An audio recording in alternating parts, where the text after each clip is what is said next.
بطول باش و پنہا شوازی اسر کہ در آغوش شبیر بگیری، اے مسلمان عورت بطول بن جا، زہرا بن جا، اور اس عصر سے پنہا ہو جا، چھپ جا، علیحدہ ہو جا، تاکہ تیرے آغوش میں حسین جیسا بچہ ہو۔ یہ پہلا ہے حجاب، سیگریگیشن آف سیکسز۔ میں نے ضیاء الحق صاحب سے کہا تھا، کیونکہ ان کی شورا میں شمولیت کی، میں نے جو ہے دعوت قبول کر لی تھی، مشورہ دینا ہے۔ میں اپنے مسجد کے ممبر سے بھی مشورے بھی دیتا ہوں، تنقیدیں بھی کرتا ہوں۔ جیسے انگریزی کا محاورہ right from the horse's mouth, تو right into the horse's ears کچھ کہا جا سکے تو اچھی بات ہے۔ میں نے ان سے کہا آپ نے پی آئی اے کو ڈرائی کر دیا، شراب بند کر دی، اچھا کام کیا، بہت عمدہ کیا۔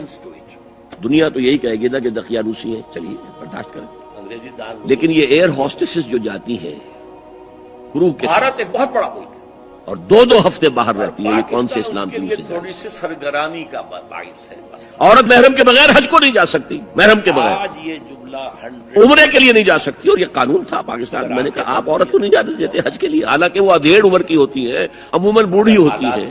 ہمارے یہاں جوانی میں کون کرتا ہے حج؟ بہت شاش۔ کاروبار میں یہ تو آپ کو نظر آئے گا جاوا، سماٹرا، انڈونیشیا، ملائیشیا، وہاں سے جوان جوڑے، نکاح کے بعد پہلا کام حج۔ الٹی گنتی ہمارے ہاں تو بڈھے ٹھہرے گئے ہوئے ہوتے، اور پہلے زمانے میں تو ان کو رخصت کر دیتے تھے کہ بس رخصت ہی ہو جائیں گے، یہ اب واپس نہیں آئیں گے۔ ابھی امید کا چراغ میرا گل ہے۔ تو میں نے کہا یہ کون سا اسلام ہے؟ خاموش، چپ۔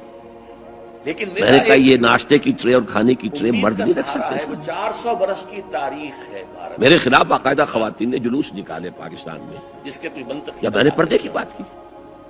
گورنر سندھ کی بیوی جو ہے اسے لیڈ مستقبل کیا کی پیشن گوئیاں ہیں محبت، میں طالبہ کیا کہ ان کی ٹیلی ویژن کے اوپر جو ہے ان کا تو یا سامنے آنا ماضی بند میں کیا۔ روشنی نظر آتی ہے یا مستقبل، حال میں نہیں کچھ۔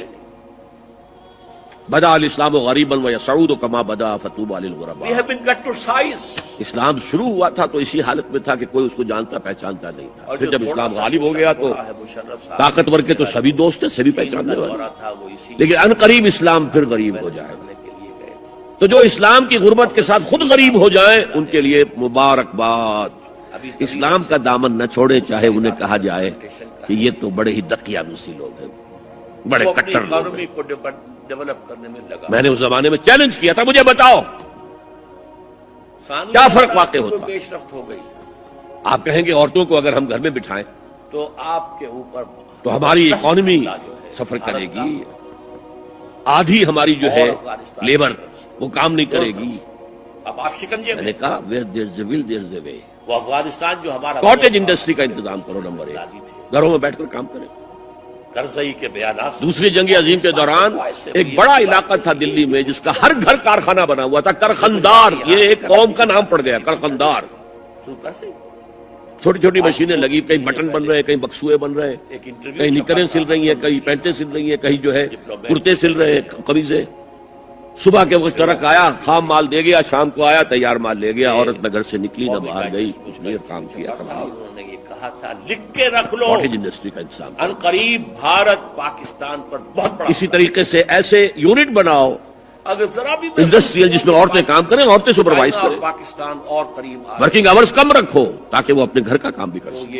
یہ کانٹا پھر نکال دینا کرو۔ پڑے گا، یہ تو پھر بہت بڑی بات بن جائے گی۔ عورتوں کے ہسپتال میں عورتیں مرد، عورتیں مریض، عورتیں ڈاکٹر، عورتیں مریض، عورتیں نرسز۔ مردوں کے ہسپتال میں فیمیل نرسز کا کیا کام ہے؟ میں آپ سے کہہ رہا ہوں، امید ہے کہ کیا شاید میل نرسز نہیں ہوتے؟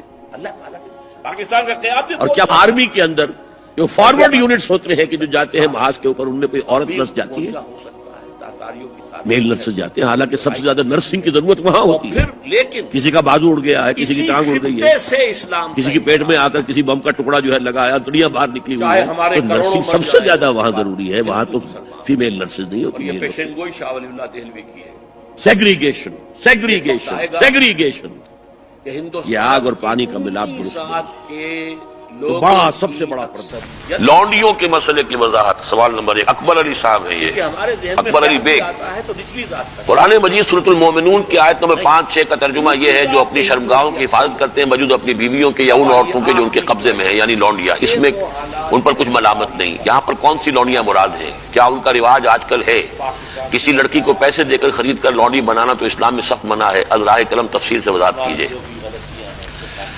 دیکھیے اسلام میں صرف ایک نوعیت کا غلام یا لونڈی جائز ہے اور وہ ہے اگر جہاد فی سبیل اللہ ہو اور اس میں پی او ڈبلیوز کی حیثیت سے جو کہ کمبیٹنٹ جو کہ واقعتاً جنگ میں حصہ لینے والے ہیں مرد اور عورتیں جن کو آج کل پی او ڈبلیو بنا لیا جاتا ہے کہ وہ جو ہیں پرزنرز آف وار ان کو اسلام نے اجازت دی ہے کہ بجائے اس کے کہ مستقل اس وہ کنسنٹریشن کیمپس میں پڑے رہے وہ اس میں ان کو اسلامی معاشرے کے اندر جذب کرنے کے لیے ان کو تقسیم کر دیا جائے لوگوں کے اندر یہ ہے در حقیقت اس کی غرض و غایت اور وہ بھی ایسا ہو سکتا ہے کہ کہیں مبادلے کے اندر اگر شکل بہتر بن سکتی ہو تو اس کو بھی اجازت ہے کہیں اگر زر فدیہ لے کر چھوڑ دینے میں کوئی قباحت نہ ہو تب بھی اس کی اجازت ہے یہ سورہ محمد صلی اللہ علیہ وسلم کی آیت جو ہے اس کے تحت ہم پڑھ چکے ہیں لیکن فرض کیجیے کوئی شکل ممکن نہیں ہے تو پھر کیا کریں انہیں کنسنٹریشن کیمپس کے اندر رکھیں وہ تو گویا کہ ایک مستقل لائبلٹی بھی آپ پر ہو گئی اور نمبر 2 یہ کہ ان کی اپنی زندگی اب نارمل ہو گئی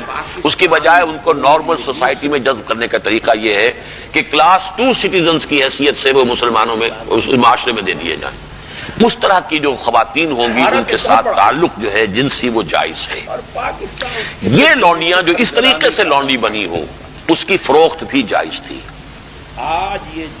کسی آزاد مرد یا عورت کو پکڑ کر لونڈی یا غلام بنا لینا حرام مطلق ہے یعنی جو کیا تھا انہوں نے امریکنز نے کہ افریقہ سے پکڑ کر لوگوں کو جو ہے وہ جال ڈالا اور آدمی کو لیا اور لے کر لے گئے اور زنجیروں میں جکڑ کر امریکہ میں لے گئے اور پھر انہوں نے غلام بنا کر رکھا یہ حرام مطلق ہے اسلام کی تاریخ اس نوع کے کسی بھی غلط حرکت سے بالکل پاک ہے خالی ہے صرف جنگ کے اندر اور اس کا بھی میں نے آپ کو بتا دیا کہ یہ سارے اگر اس میں آپشنز نہیں ہیں تو پھر یہ کہ آپ انہیں غلام بنا سکتے ہیں اور ان کی پھر فروخت بھی ہو سکتی ہے یہ ہے جو میرے علم میں ہے باقی کسی کو خامخواہ آپ نے خرید لیا اور کسی کو پکڑ کر کسی آزاد کسی مرد یا عورت کو اور زبردستی لے جا کر کے بھیجا یہ تو بالکل حرام مطلق ہے بہت بڑا جرم ہے یہ ضمنی سوال ایک صاحب نے کر دیا ہے کہ نکاح ان لونڈیوں سے بھی کرنا ہوگا نہیں نکاح لازمی نہیں ہے لونڈیوں کے ساتھ نکاح تو کر لیا تو پھر تو زوجہ ہو گئی وہ علیحدہ کیٹیگری کہاں رہی لیکن ترغیب دی گئی ہے کہ اگر آپ کسی لونڈی کو اپنی آپ کی وہ لونڈی تھی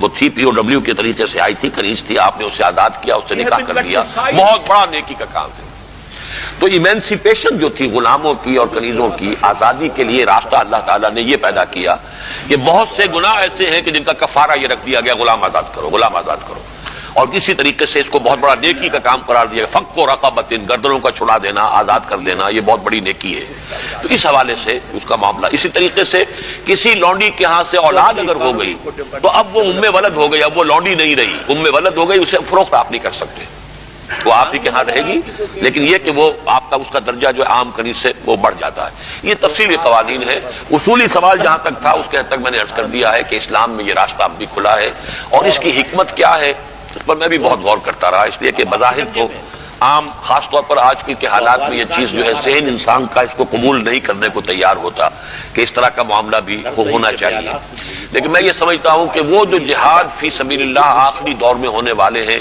جن میں کہ حضرت مہدی اور حضرت عیسیٰ علیہ السلام کا معاملہ بھی ہوگا اس میں سمجھتا ہوں یقیناً کوئی ایسے مراحل آئیں گے کہ جہاں اس انسٹیٹیوشن کو انووک کرنے کی ضرورت پیش آئے گی اس کے لیے کہ اس کا راستہ شریعت کے اندر باقی رکھا گیا کھلا رکھا گیا اگرچہ اس کے بڑی پابندیاں لگا دی گئیں یہ بھی ہے کہ غلام کو وہی کھلاؤ جو خود کھاتے ہو وہی پہناؤ جو خود پہنتے ہو کام کا بھی بوجھ اس پر اتنا زیادہ نہ ڈالو کہ اس کا بہت مشقت والا ہو جائے کوئی بہت سخت کام ہے تو تم خود بھی اس کے اندر شریک ہو جاؤ اس کے ساتھ یہ ساری چیزیں ہیں ان کے ساتھ نیک سلوک کرنا اچھا سلوک کرنا اسی کا نتیجہ یہ ہے کہ عالم اسلام میں ایک دور ایسا آیا کہ مشرق و مغرب میں سب سے بڑی حکومتیں جو تھیں وہ غلاموں کی تھی یہ خاندان غلامہ کون تھے جو ہندوستان کے اندر پہلی حکومت بنی اسلامی قطب الدین ایبک کون تھا التتمش کون تھے ملبن کون تھا یہ سب کون سپکدگین کون تھے الکتوین کون تھے یہ خود محمود غواری کون تھے محمود غزنوی یہ سب کے سب غلام تھے اسی طریقے سے ممالک کی حکومت مصر میں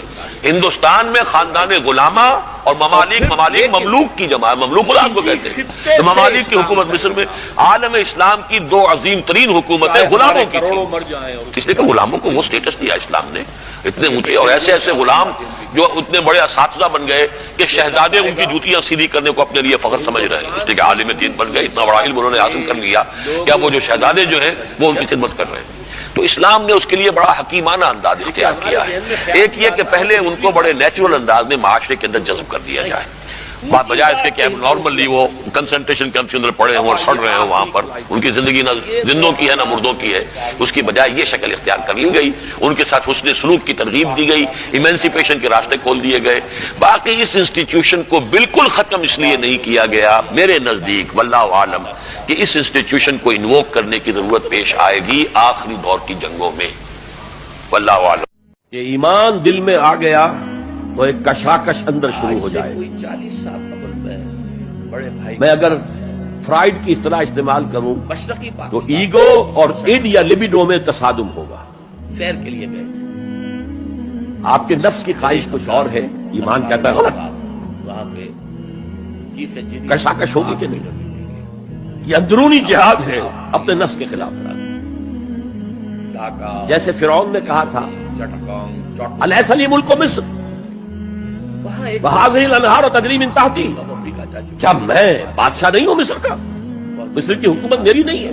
اور کیا یہ ساری نہریں جو ہے میرے نظام کے تحت نہیں چل رہی؟ مجھے بہت دہشت آئی. اسی طرح برا نہ مانیے، جملہ سنیے، ہمارا نفس کہتا ہے یہ جسم میرا ہے، میری India is a very great my country. Domain, میری خواہش پوری کرنی ہوگی. پاکستان از اون. جیسے اس نے کہا میں نہیں جانتا کوئی خدا ہے میرے سوا اور میرے اوپر، میں نہیں مانتا. نفس بھی کہتا میں نہیں ماننے کو تیار. کیا حلال ہے کیا حرام ہے، کیا جائز ہے کیا بھارت نہیں، میری خواہش پوری کرو. اور پاکستان اس کے لیے تھوڑی سی سرگرانی کا باعث ہے. بس اس کے خلاف جہاد آج یہ جملہ پہلی منزل کا جہاد ہے. اور آپ کو معلوم ہے 3 منزلہ عمارت ہے، تو بلند ترین تو ہے تیسری منزل، اہم ترین ہے پہلی منزل. لگے رہے اپنے دھندوں میں، کاروبار میں. پہلی منزل بنے گی تو دوسری بنے گی، دوسری ہوگی تو تیسری بنے گی. آگے پیش آگے. پہلی منزل یہ ہے اور اہم ترین یہ ہے. الٹی گنتی اسی لیے ہو چکی. مولانا روم نے کہا نفس ماں ہم کم ترس فرعون نیست، میرا نفس بھی فرعون سے کم نہیں ہے، میرا دل نہیں. لیکن ایراعون نیست، اس کے پاس لاؤ لشکر تھا. اس نے زبان سے بھی کہہ دیا تھا انا ربکم الاعلی، میں ہوں خدا. امید کا سہارا ہے. میرا نفس بیچارہ اس کے پاس کوئی لاؤ لشکر نہیں، زبان سے تو یہ کچھ نہیں کہتا، اندر یہی کہتا میں بادشاہ ہوں اس وجود کا، میری مرضی پوری. اور مستقبل اسٹرگل اگینسٹ دس بیسر سیلف. ایک سیلف ہے اونچی سیلف، خود ہی انا ایگو، تو یا ماضی میں روشن اور ایک ہے یہ بیسر سیلف، حال میں نہیں کچھ. ہماری جبلتیں جو ادھی بہری ہیں، جو حلال اور حرام سے انہیں کوئی غرض نہیں، We have been cut to ان کے size. خلاف جہاد کرنا. آپ نے فرمایا صلی اللہ علیہ وسلم المجاہد من جاہد نفسہ، اصل مجاہد وہ ہے جو اپنے نفس کے خلاف جہاد کر سکے. مقصد کے لیے تھا بیلنس کرنے. تمہارے اندر یہ دشمن تو بیٹھا ہوا ہے، تکڑا ہے، تمہیں کنٹرول کرا، چلے وہ باہر کے دشمنوں سے جہاد کرنے کے لیے. ابھی طویل عرصے تک تم نے ٹانگے کو گھوڑے کے آگے باندھ دیا. وہ اپنی اور ایک دفعہ حضور سے پوچھا گیا ایو الجہاد افضل یا رسول اللہ، اے اللہ کے رسول سب سے افضل جہاد کون سا ہے؟ ثانیہ نظر آپ فرمایا ان تجاہد نفسک فی طاعت اللہ، اپنے نفس کے خلاف جہاد کرو، اسے اللہ کا مطیع کرو. یہ جو اندر کی کشمکش ہے، کشاکش ہے، یہ جہاد فی سبیل اللہ کا نقطہ آغاز، اللہ کا مطیع بنانا ہے نفس کو. اس کے ساتھ 2 سب لیول اور ہیں. اس نفس کو بھڑکانے والی ایک قوت ہے انویزیبل، اور ویزیبل بھی ہے. انویزیبل قوت سب سے بڑی ابلیس، شیطان، لعین، اور اس کے چیلے چاٹے جنات میں سے. ایک انٹرویو چھپا تھا اکرم سے، اور ویزیبل میں انسانوں میں جو اس کے ایجنٹ ہیں، جو فحاشی کو کلچر کا نام دے، یہ اس ابلیس کے چیلے ان کے خلاف جہاد. لکھ کے رکھ لو، نہیں کریں گے آپ. ان قریب بھارت اگر آپ ان کے خلاف ایگریسو ایٹیٹیوڈ اختیار نہیں کریں گے تو آپ ان کے دباؤ میں آ اگر جائیں. ذرا بھی محسوس ہوا کہ ان الشیطان لکم عدوا فاتخذوہ عدوا، اے لوگوں یہ شیطان تمہارا دشمن ہے، اس کو اپنا دشمن سمجھو. کانٹا پھر نکال دینا پڑے گا، تو پھر بہت وہ بڑی تمہیں سبز باغ دکھاتا ہے، بدی کو مزین کر کے دکھاتا ہے، اچھے اچھے نام اس کے رکھ دیتا ہے، بہرحال اور تمہیں اس کے بعد آمادہ کرتا ہے بدی کے ارتکاب پر۔ شاید نہیں، وہ تمہارا دشمن ہے۔ اللہ تعالیٰ پاکستان کا قیام افتتخذونہ وذریتہ اولیاء من دونی، تم مجھے چھوڑ کر اسے اور اس کے چیلے چاندوں کو تم اپنا دوست بناتے ہو۔ دہرائی جا سکتی ہے، نہیں، شیطان کے اور پھر خلاف لیکن اسی اور خطے سے تیسرا اس اسلام پر کا سب لیول کیا ہے؟ معاشرہ چاہے اگر ہمارے بگڑا، کروڑوں مر جائیں اور اس کے بعد اس کا عمومی رجحان اور یہ برائی پیشن کی گوئی طرف۔ شاہ ولی اللہ دہلوی کی ہے، تو سوشل پریشرز آپ ایک کو وقت آئے گا ادھر دھکیلتے ہیں۔ کہ ہندوستان کی اونچی جیسے ذات کہ اگر کے کوئی موب جا رہا ہے لوگوں کی اکثریت تو اس کے ساتھ چلنا تو بہت آسان ہے، وہ خود ہی آپ کو دھکیلتا ہوا لے لیکن ہمارے جائے۔ ذہن میں خیال اس بھی کے آتا خلاف ہے چلنا تو نچلی ذات کا، شیڈیولڈ کاسٹ کا، شودروں کا نہیں، بہت مشکل اونچی ہو ذات کے سکتا ہے آپ بڑی زور لگا کے 4 قدم آگے اب بڑھیں، آئیے، پھر تو ریلا آئے 10 قدم پہ چلے جائیں۔ یہ تو حالات ہیں، تب 2 ہی راستے ہیں۔